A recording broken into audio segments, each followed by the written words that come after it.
Welcome back, everyone. I'm Miss Ryan, and in Module 5, we're diving into Desmos for data and statistics. Now, I know a lot of SAT questions love to hand you a massive wall of numbers and ask you to figure out exactly what they mean. And let's be real, staring at raw data, it can cause some serious test anxiety. But here is the good news. Desmos literally transforms those intimidating questions into something highly visual and incredibly fast. You aren't going to have to guess, and you definitely won't have to crunch huge data sets entirely in your head. With this tool, you can see exactly what your math means, instantly. It translates abstract algebra into something you can actually see right in front of you. When you type in equations, it graphs them immediately, plotting clear points, like 2, 5, right there on the screen. Honestly, the days of hoping you drew your graph accurately on scratch paper, they are completely over.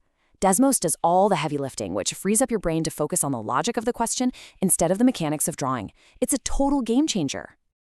So, here's our roadmap for today's module. First, we'll look at inputting data tables. Then, quick statistics. After that, linear regression best fits. Fourth, reading slope and context. And finally, a quick recap and next steps. All right, let's jump right in. Part 1. Inputting data tables, your essential starting point. Before Desmos can work its magic, we have to get our data into the system. And it's a super simple 3-step process. Step 1, you just click the plus sign and add a table. Step 2, enter your values into the X1 and Y1 columns. And step 3, which is definitely the best part, you watch your points plot automatically. Every single value appears in real time.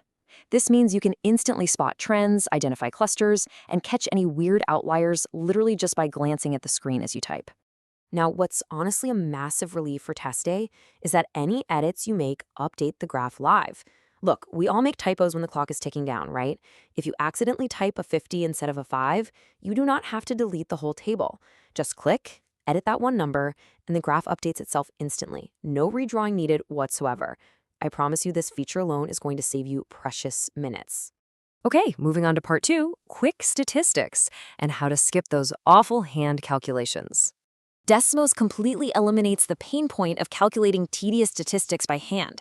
If an SAT question asks about the properties of a dataset, the very first thing you want to do is organize it. You enter a list by typing a capital letter, let's say L, an equal sign, and then put your numbers inside square brackets. So, L equals, open bracket, 5, 8, 12, 9, 10, close bracket. See? It's incredibly simple to bundle a set of numbers together by assigning them to a single letter.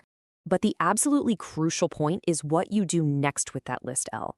Desmos has these built-in stats functions that are honestly absolute game changers.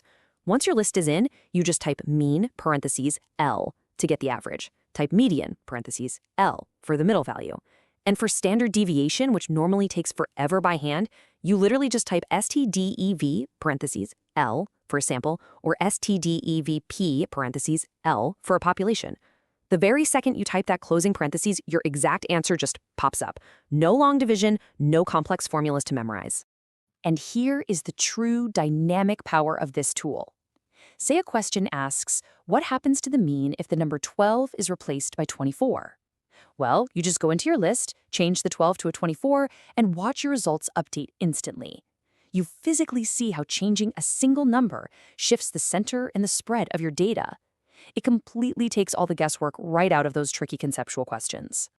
Next up, part 3, linear regression and finding best fits. Sometimes the SAT gives you a scattered mess of points and wants you to find the line that best models the overall trend. I want you to treat this equation as a secret cheat code. Once your data is in your table, go to a new line and type exactly this, y1, then the tilde symbol, then mx1 plus b. That little tilde symbol? It's basically a magic wand. It tells Desmos, hey, don't try to connect every single dot perfectly. Calculate the mathematical best fit line for me. And when you use that tilde equation, Desmos doesn't just give you the answer, it gives you visual proof. It automatically calculates and reports the slope, the y-intercept, and the correlation value. Plus, it actually draws that beautiful best fit line right onto your scatter plot. You have everything you need to answer the question perfectly modeled right in front of your eyes. All right. Bonus section. Part 4, reading slope in context. Finding that real-world meaning. The SAT rarely just wants you to find a raw number. They really want to know what those numbers actually mean in the real world. So I want to pose this direct question to kind of prime your brain. When you get a linear equation, what do the slope and the y-intercept actually represent? Like, how do these abstract math concepts apply to the word problems you're going to face? Let's break it down simply. The slope is your rate of change. It is essentially the engine of the equation. It tells you exactly how much your y value goes up or goes down every single time your x value increases by 1 unit. It is the action, the movement, the growth, or the decay. On the other hand, the y-intercept is your starting value. Think of it as the anchor. It is the exact starting line before any time has passed or any changes have occurred. It's simply what y equals when x is exactly 0. Let's imagine a real SAT-style word problem where a plant's height in centimeters is modeled by the equation y equals 1.5x plus 4, where x is weeks. Okay, based on our definitions, the 1.5 is the slope. That means the plant grows 1.5 centimeters per week. That's the rate. The 4 is our y-intercept, meaning the plant started at a height of 4 centimeters when we first bought it at week 0. Understanding this mini-narrative illustrates exactly what the SAT is looking for when they ask you to interpret linear models. Finally, Part 5, recap and next steps, wrapping up Module 5. Wow, we have covered a ton of ground today. Let's quickly review the massive leaps in understanding we've just made together with 4 core takeaways. First, data tables plot automatically, letting you spot trends instantly. Second, use those built-in stats functions with your lists to completely skip tedious hand math. Third, use that magical tilde symbol to let Desmos instantly draw your best fit line.